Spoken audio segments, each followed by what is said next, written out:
Welcome to the Fort Polk podcast. This week, we are joined by the Army Resilience R2 Performance Center. The R2 Performance Center is an innovative organization that enhances resilience, optimizes performance, and builds unit cohesion for the U.S. Army. We're excited to explore how their program has been helping our service members and their families maintain peak performance and mental skills. So stay tuned to learn more about the R2 Performance Center and how they're helping shape the future of our military. I'm Jeff England, and you're listening to the Fort Polk Podcast.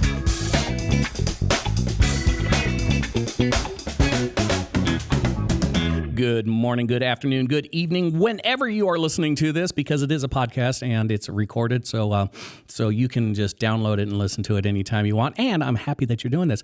I'm Jeff England, and I am from the Fort Polk Public Affairs Office, and today with us we have from the R2 Performance Center, we have Mr. Segun Ayodele.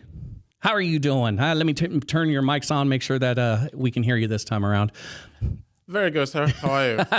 I am living the dream. And along with Mr. Ayodele, we have Bethany Harold, the senior performance expert and PE advisor. Yes, I am. Now, is that PE as in physical education? No. Like a PE coach? Performance expert. Performance expert. Yes. Oh, yes. See.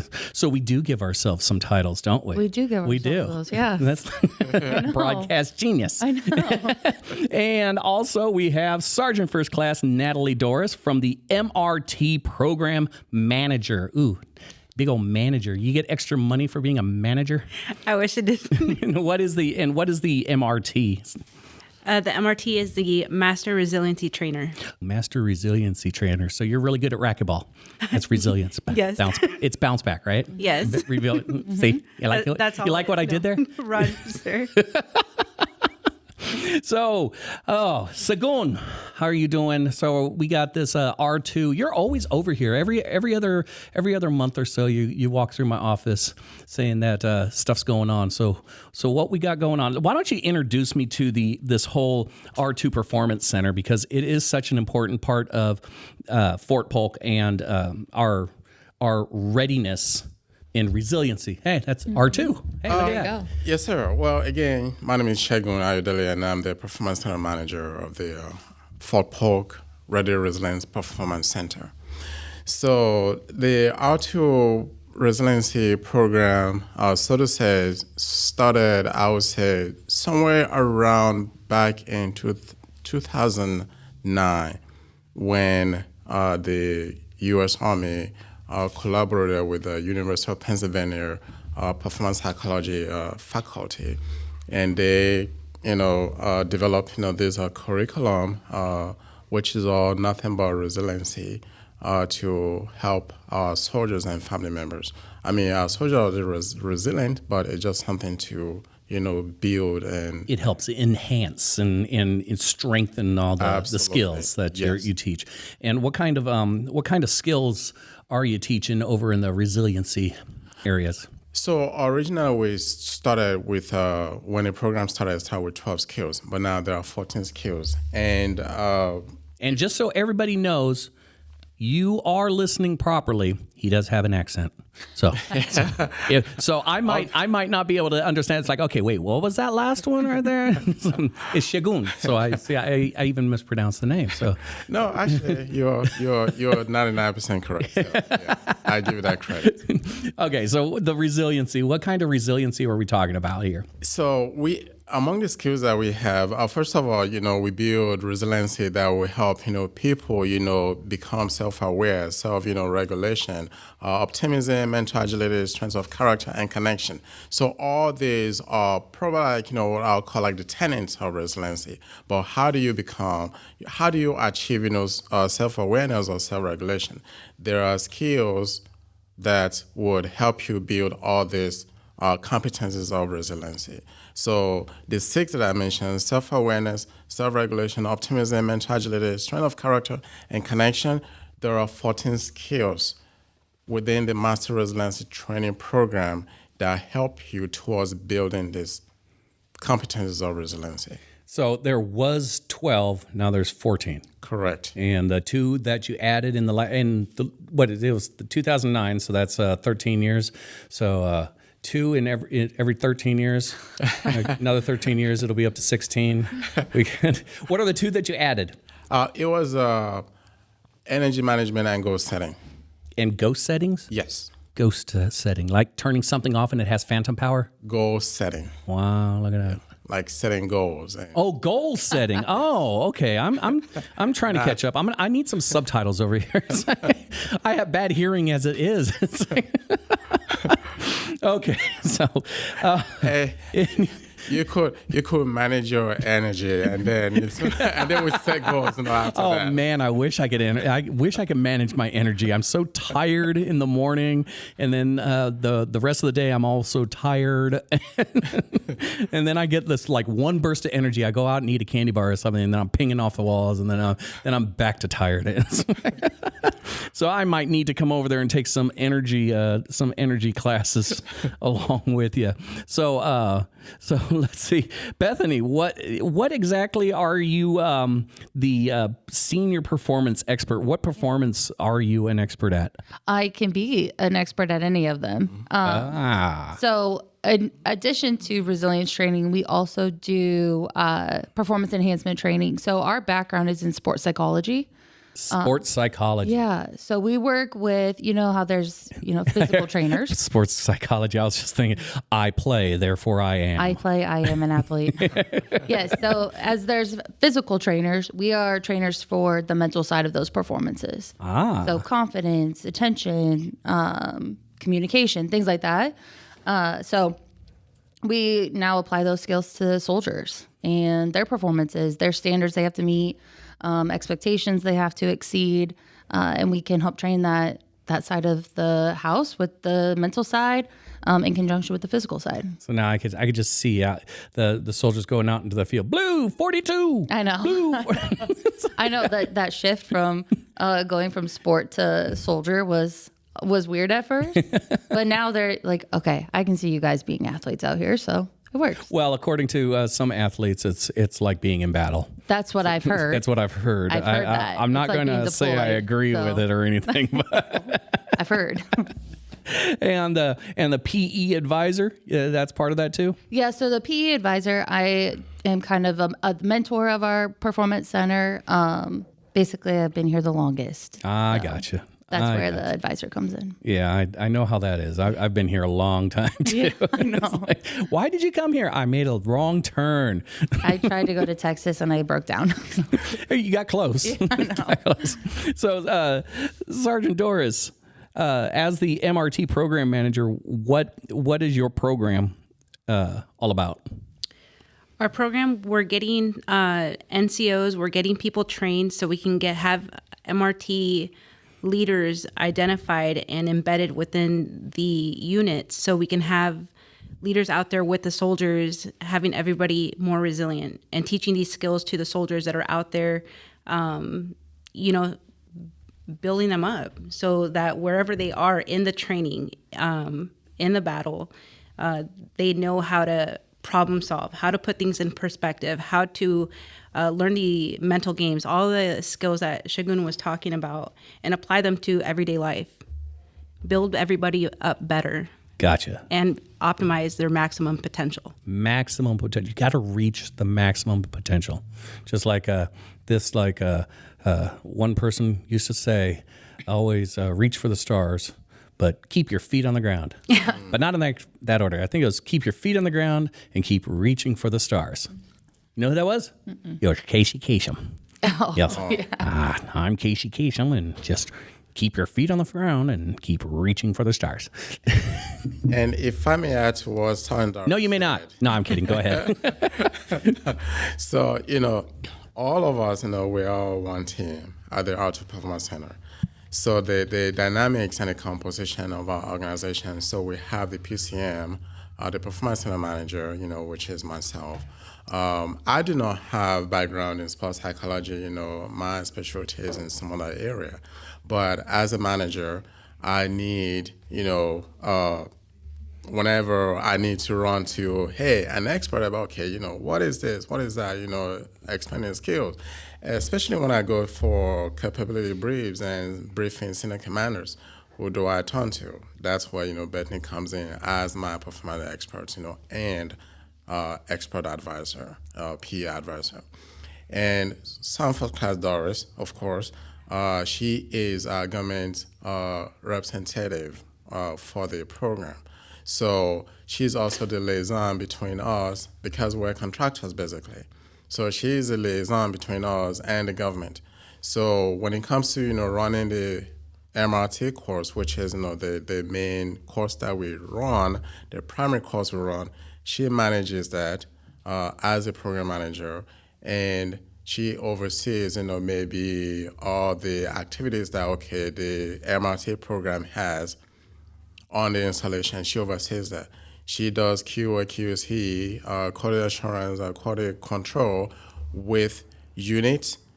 She makes sure that they run the program and they are within regulation and they're doing the right thing. So she wears a lot of hats on her head when it comes to being a program manager.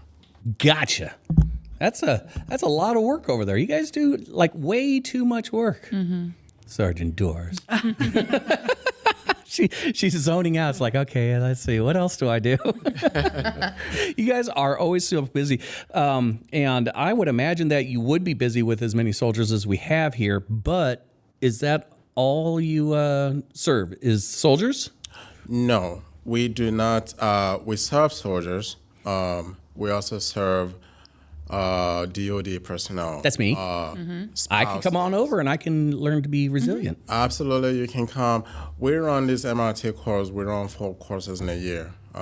Every quarter we run a course, and we usually, ideally, about 30 packs. Now, again, it's open primarily to soldiers, but we have had a situation where GS, come in.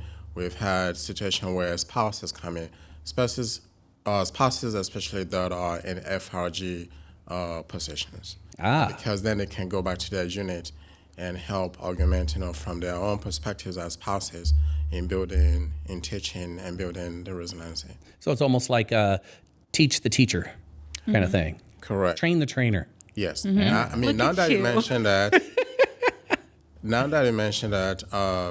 there's a regulation, 350-53. Actually, this MRT skills, the 14 skills, minimum 12 of those 14 skills are supposed to be taught over,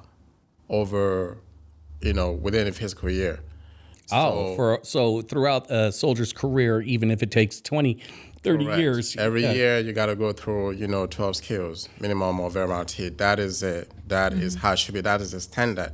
So what we do is we train the soldiers, certify them in what we call MRT level 1, and they go back to their unit to teach the soldiers.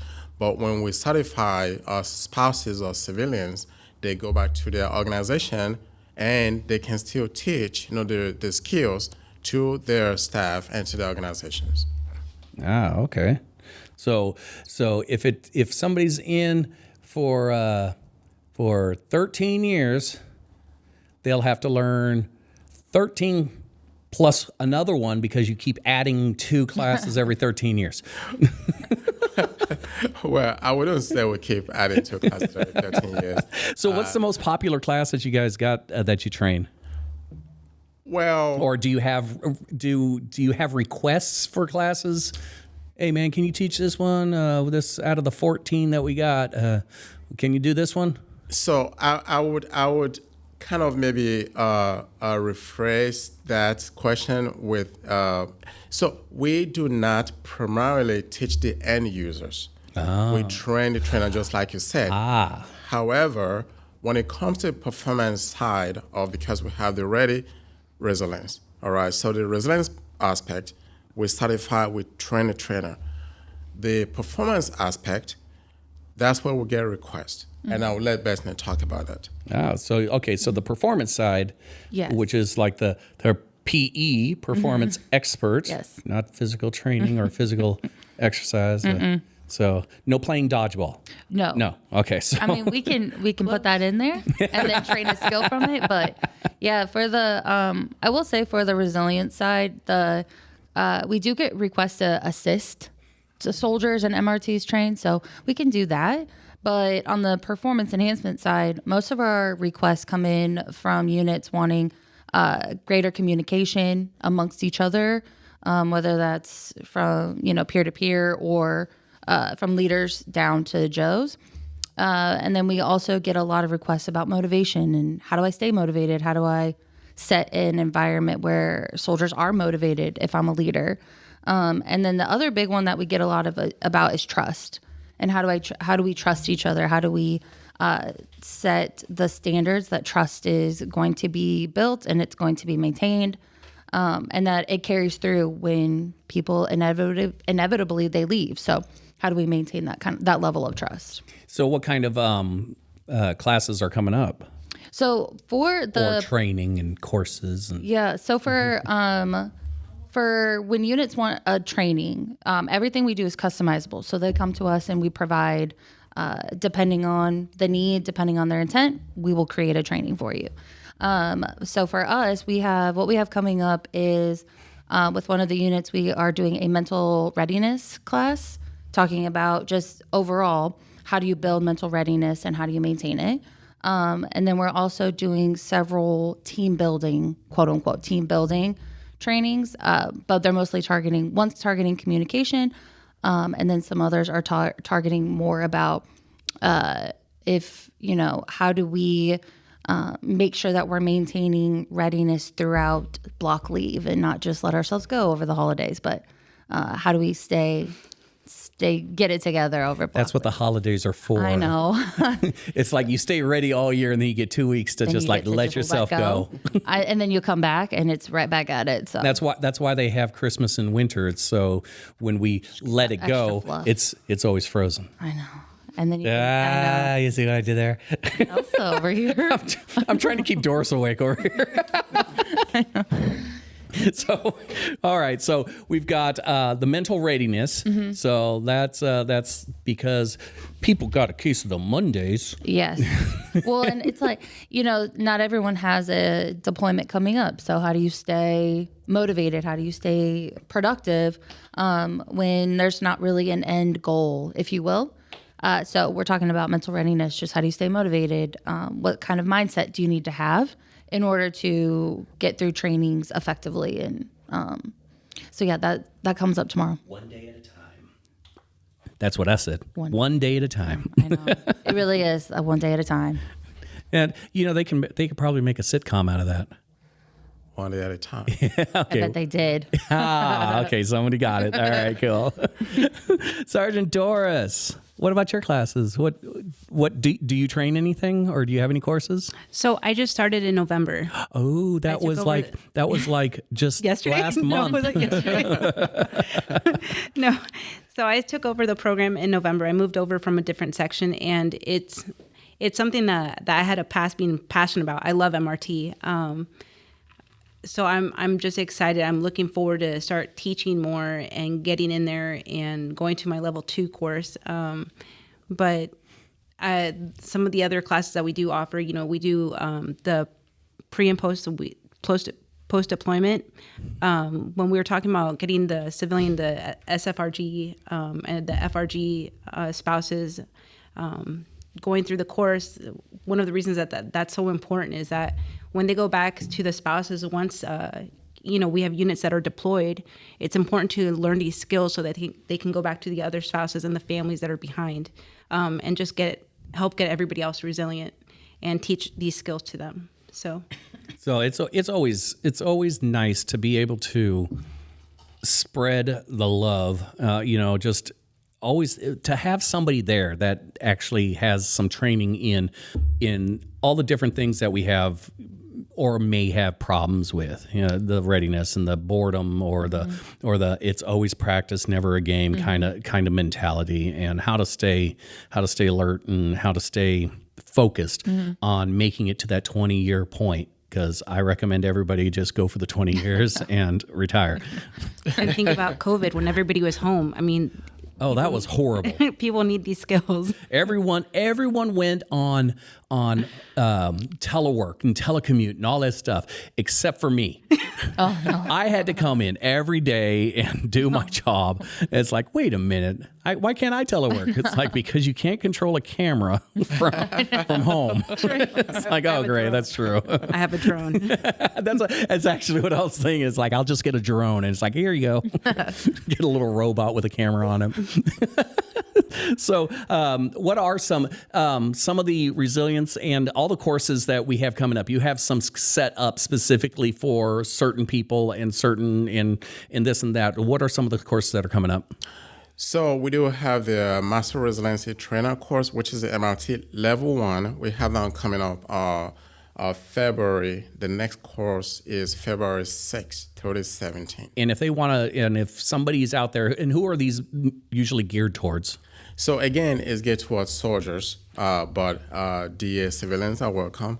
Family members, spouse, to be specific, are welcome. Okay, and how would they sign up for these courses? So to sign up, it would just be, we have a window where, You just go up to the window and say, hey, knock, knock, open the window. We have a window, where a window of a sign-up course, for the sign-up for the courses. So in about a couple of weeks, that window will open. But that's not to say that you cannot call our center. You can call our center and get information. But when the information will be pushed out to the whole installation, will be in about the next couple of weeks. Okay, great. And is that on a website? Because I tried going to armyresilience.army.mil. And it's coming up as a 404 error, which means it's not there. So I don't know what's going on with that website or not, but I hope they fix it soon. I will say that our R2 Fort Polk Facebook page does promote the trainings that we've done, so you can see that. And then we can start posting when we have upcoming that'd be great. MRT courses or other. So that's R2 Fort Polk? Yeah, I think it's R2 or... Just R2 search Performance R2. Center. Yeah, on Facebook, and it'll come up with different trainings we've done, how to contact us, and all that. So that'd be cool. How about putting up some descriptions of the course or what the goals of the course are for and all that stuff? That way, people are like MRT. That's Mr. T. I know. I've been in the pool. I know. And talking about other courses that we have coming up besides MRT, we have the Executive Resilience Performance course. This is part of resiliency training, but is designed for senior leaders. What this is about a 4-hour course where they can go over some of the MRT skills, and in addition to that, some of the performance enhancing skills as well. So it's a combination of both resiliency and performance enhancing skills. And actually, if they go through this 4-hour program, they can they get certified that they have gone through the MRT program for the whole year. So we have that coming up. The next one we have coming up is 30 March 2023. So people got time. So the chief executive officers out there, that's me. I'm a CEO. Self-titled. So, and we also have the Ask Care Escort, the Army Suicide Intervention. I recognize program. that. I recognize that program. There's a course that I recognize. Yes, ACSI. We have that coming up, and that's 22nd through the 23rd of February 2023. So I have been through some of your training. Okay, That's crazy. good. See, yeah, I'm not as out there as people might think, or as I let on. So we got the Ask, Escort, and follow through kind of things. That is for suicidal people. Yeah, yes. That's for intervention and for people that are having some severe problems or any thoughts. Always, straight up ask and then escort them to the proper. If you can't help them, if you can't talk them through it, you can't. If you're not who he needs, then or she needs, or they need, or them needs, I don't know. And but just escort them, take them someplace, and make sure that they're okay. It's looking out for your buddy. Yeah. Just looking out. We've got a lot of good. I've heard some good stories about some of that program, yes. And it's actually really helped out a lot of people. And so we've got April and March and people go into the Facebook to find out everything around. And we've also got, those are the upcoming courses. What is the last course that you guys just recently completed? The last MRT course we completed was a MRT Level 1 course, and that was October this year. And how many people were in that course? There were 24. Oh, wow. Big students. class. Yes. Yeah. And how did you get any feedback from them? Oh, yes. We always get feedback. I will let, Bethany talk about that, how day one, they already have this pre-notion idea about, what MRT is or what is not, and they come in. But starting from day two, how they begin to change, in what they say and how they act. I'll let Bethany talk. Yeah, Beth, come on. So the MRT course, since it's a 2-week course, it does take some time. It takes some dedication. But Did you say it's 2 weeks? 2 weeks long, Like 8-hour a day, 2 weeks? like an 80-hour course. Oh, wow. That's a lot of work. It is a lot of work. What kind of test is at the end? 106 questions, Multiple choice? matching and true false. Okay, I could do that as long as it's not an essay question. No essay essays. questions. I'm horrible. You do have at to those. teach back some of the skills. I can feedback. kind of do that. It's a very Maybe. low threat environment there. So 2 week. So it's a 2 week course. Yes, and they learn all the skills. They get to try out the skills for themselves. And then at the end of the course, we talk about how do you actually go back and teach this? How do you make it make sense for everyone else? And so then at the end of the course, we always get feedback about this is so much different than I thought MRT was. I didn't even know there were other skills within MRT. I thought it was just hunt the good stuff. And so the individuals who go through, I would say 99% of the time will walk away being like, I can use this. I know how this would affect me. I want to help other people. But then they get to the unit and it's kind of like, we don't have time to do that. Like we don't have time to train that, or it takes too much time. There's a lot of that. Yes. There's a lot of stuff that gets pushed aside because there are other, priorities. More important, And there's specific skill sets that need to be, life and death kind of training. But these are just as important. Well, these are just as important in a different way. Yeah. And one of the cool things that we do in the course is because we know that's the feedback. We do spend a whole day talking about how can you incorporate MRT training within what's already on your schedule. How can you tie those two things together? So say if you're going to the range, how can you also teach an MRT skill that will help them at the range, but also just help them in life? So we do talk about we call it operationalizing the skills. And so we do that almost, I think, on the last day or second to last day, depending on schedule. So we try to mitigate I don't have time, but we understand, and that's why when soldiers come in and they're like, I have to teach, can you help me? Like, yeah, we can help you. We can help you figure out how to teach the class in 30 minutes or whatever that might look like. Yeah, it's a good feeling when somebody comes in, it's like, I need this, can you help me? It's like, yes, I can. Yeah. And we get that all the time, and that's one thing, that's where, Sandaris comes in, because a lot of people, they go through the class and they get ESI on their ARB and they get a credit, but when they get back to their unit, they do not, get active. They do not go back and teach, which is a primary reason why you go through the course. So now that we have, a quality control person, Sandaris can make sure that, this soldier not just only get through the training, but they go back and actually teach.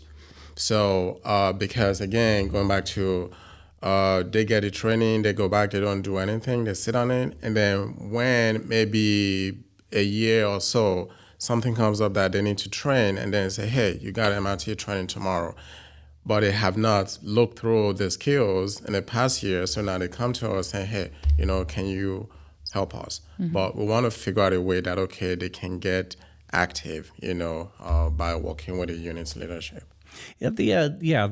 Getting active and actually using the skills that are learned before you forget them. Exactly. Because you have to repeat it over and over just to, once it becomes a habit and once it becomes a second nature, then that's when things start just flowing.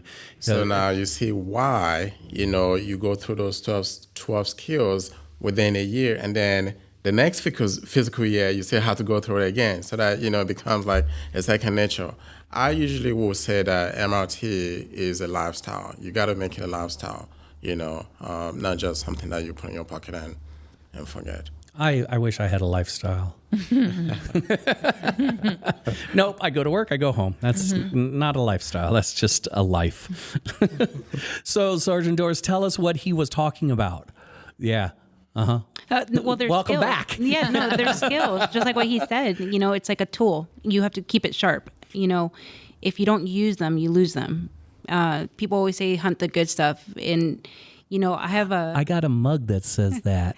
Well, it's true. I remember my first when I went through MRT, they told us hunt the good stuff. The reason, it's you have to hunt for it. You can't just list off, the same. I woke up today, all these things. The reason it's a skill that you have to learn is it's because you have to hunt for it. You have to actually think about valid things. It's not just think about those things that happened well today, but what happened that allowed you to have those good things happen. My son, sometimes, he has bad days at daycare. And, when he has a good day, I'm trying to help him learn these skills too, my 4-year-old. And so I ask him, what about today? What allowed you to have a great day at daycare today? Because, sometimes for him, they're rare when he has good days where he doesn't get kicked out, or I don't get phone calls. So it's the same skills. And it's just like MRT. It's not just for work. It's not just for soldiers. It's for families. And we can take these skills home. So, yeah, it's the easiest way when somebody has a good day and they want to share it, you just beat them down and say, not every day is going to be a good day. Be like the rest of us. You see, put it in perspective, now I'm going to talk about, hunting the good stuff that Sandoris mentioned. When you ask anyone about MRT or the 14 skills, that's the only one they ever mentioned, they ever remember. It's just so, I don't know why. Hey, what do you know about MRT? 100 good stuff. Okay, but I'll tell you like a true life story, about using this skill. As popular or unpopular it may sound. When I went through level 1 course for MRT, I came back and I was very, happy and very, excited about it. So I came back to my unit and I started teaching. This was before I retired. I, would teach company level, battalion level, brigade level, whoever was available, I taught. And then down the line, about 7 months, one of my buddies, PCS, and then I got a call from him asking, hey, can you utilize, those skills that you teach us, my sister is going through some issue and she's not wanting any help and she's not listening to anyone. And I said, well, first of all, disclaimer, I'm not the counselor. I'm not no expert. I just learned some skills. I am not Dr. Ayodele. Exactly. So, but let's get that out of the way. But if you want me to teach, of course, I'm more than welcome to do that. So, what happened, the little background to the story was like this lady, his sister was her husband, just one day just left home and left her, and they had been together for 13 years. High school sweetheart, only woman, only man, they ever knew of each other. So he just left. And she was devastated and things she wasn't, doing before, prosocial behavior. She just started going crazy and becoming like, non-productive. So then somewhere along the line, when the first time I, talked to her, I'm like, I get what happened to you. It's bad, but is there one thing in your life, that you think, you could think, okay, is just positive, anything at all? And she said, well, I have a son. I said, okay. And that's where we started from. All right. So the kind of life that you're living right now, right, not going into details, but the kind of life you're living right now, how do you think that will impact your son if you want, So, and then she said, well, obviously not, that my son too has been talking to me because it's affecting him. Okay, would you be willing to slow down and get some help, just for the sake of your son? And that's where we started. Just, identifying that I have something that matters to me, hunting the good stuff and willing to make a change, a life-changing, just because of that. So, and there are a lot of other stories that we have, when it comes to how people have benefited from the skills that we teach in master resiliency training. So hunting the good stuff is basically looking for the good in the day. Just looking for something that went right, something that's good. And not only just looking for it, because, we are surrounded by negativity all the time. If you turn on the news, what are you going to see? Negativity. Exactly. Read newspapers. Negativity. And if something bad happens to you right now. Negativity.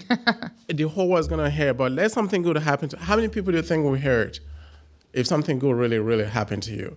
What, like win the lotto? Nobody would hear about me winning the lotto. I would just disappear. Good stories don't travel as fast as bad stories. Rumors spread even faster. Exactly. So now you had to make that special effort to look for the good that happened. They run around you. They happen every second. For the fact that you woke up, and we're here, it's something good. But now, not only finding it or locating that thing, you have to reflect on it. That's where you actually, where the bread and butter is, when you reflect on it. And in reflecting on it, that's when you gain more what you call optimism. Yes, optimism. And even gratitude comes in, when you reflect on it. Maybe, something good happens to me. How did other people contribute to it? So I can learn how to be grateful for, other people for what or how they contributed to the good thing that happened to me. It's not all about us and all the time. So this is just what, one class. That's just one skill. That's one skill, and there's 14. 14. Jeez, we don't have enough time to go through all 14, no. But it would take 14 years? Plus an extra 2, so 16 years. So we've got those upcoming courses, mainly in April and March and April, and they're coming up soon. Mm-hmm. And in order to sign up, check out the R2 Performance Center. You can go on over there and check them out, or you can give them a call.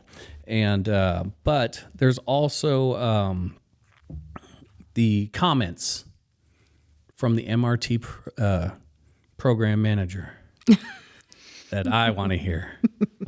See, I'm trying to keep her awake. She zones out. It's like, oh no. I have to keep turning off her mic because she's snoring. Oh my goodness. So Sergeant Doris, welcome back. So you say you just got there in November. Mm-hmm. You just switched over. And what did you know about this program before you went to work with them? What I knew about the program, I knew the 14 skills. When I went through the program, we all did an assessment online, the values in action. We learned about our values. I knew that this it really helped us hone in on our self-awareness. It helped us build optimism. MRT, I just knew that it was going to help improve, like for myself, what it did, it helped improve my, like I said, self-awareness, who I am as a person, identify what my weaknesses are, my icebergs. I don't know if you've ever heard the terms, what are your icebergs, core values and things that affect the way that you interact with people. Sometimes when you have your reactions are, when they're not appropriate to a situation, just in communications with somebody. If that happens, sometimes that's attributed to you having an iceberg, a core value that is deep embedded. Sometimes you're not even aware. And MRT really teaches you how to find out what these icebergs are.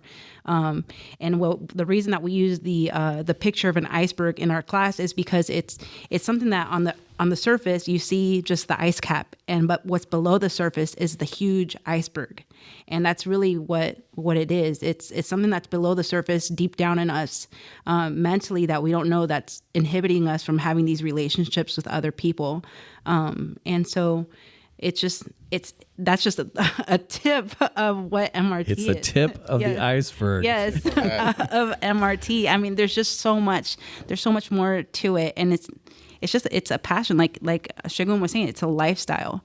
And when people talk about resiliency, it's more than just being able to bounce back and playing racquetball, like you were saying.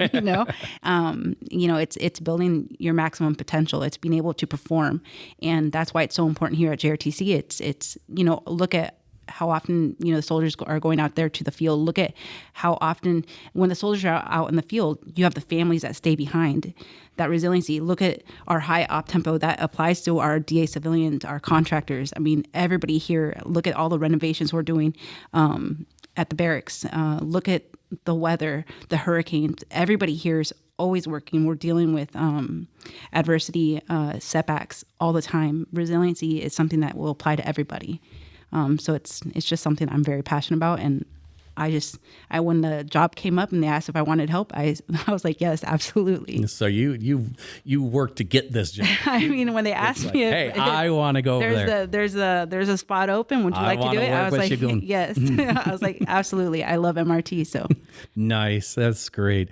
I mean, we touched on a lot of stuff here, and is there anything that I missed? I mean, I did a little research on this and tried to come up and figure out what we could do, but I think you guys covered everything. Yeah, I would just like to maybe like our contact. Absolutely, yeah. Yes. We need to know how to get a hold of you guys so we can sign up for the classes and get other people to train the trainers and get some help out there. Yes. So our facility is located at building 2380. 2380. That's over on Alabama Avenue. Alabama Avenue, correct. And our phone number is 337-531-2427. Again, 531-2427, area code 337. So if you call our office, we'll be, there to answer whatever questions you may have. And the location again, 2380 Alabama Avenue. Yeah, well, 2380 that's what always gets me about the military. It's they have an address and then they have a building number. It's like, why can't the building number just be the address? Oh, so to make it very easy, it's the building right for like the soldiers. It's right between the Geronimo Warrior Restaurant. Dining facility. Don't say, it's a restaurant. Yeah. It's a restaurant? Yes. Do we have waiters? Or do we have to bus our own tables? A dining facility. It's a dining facility. It's the Geronimo dining facility, and it's between that and the MEB gym. Warrior Fitness Gym. Yes. MEB gym. Yeah. Gotcha. I know exactly where it is. So it's right there in the middle. You can't miss it. So right there, it's shared with the P3T building. And so we got R2P3. R2P3. R2PC. Yeah. R2PC. Well, no, you're sharing it with the P3. I know. It's over there by the C3PO. So that's the post office. I don't know. Okay, the R2 Personnel Center is over. It could be located if you want to punch it into a mapping. The maps, it's 8148 Alabama Avenue, by the way, and that is building 2380, and it's in between the Geronimo Warrior Restaurant. No, it's Geronimo DFAC. I didn't say it. Geronimo Warrior Center. Okay, it's between that dining facility and the first MEB gym or first Warrior gym. Okay, yeah, down there by the water tower. Yes. By the water tower, you cannot miss it. Can't miss it. Well, Shagun, Natalie, and Bethany, I appreciate y'all coming in and spending some time with us, and I hope to have you back sometime soon in the future. Thank you. And thank you for hosting us. Let everyone know that you got to be on the Fort Polk podcast. I'm Jeff England, and I am out of here.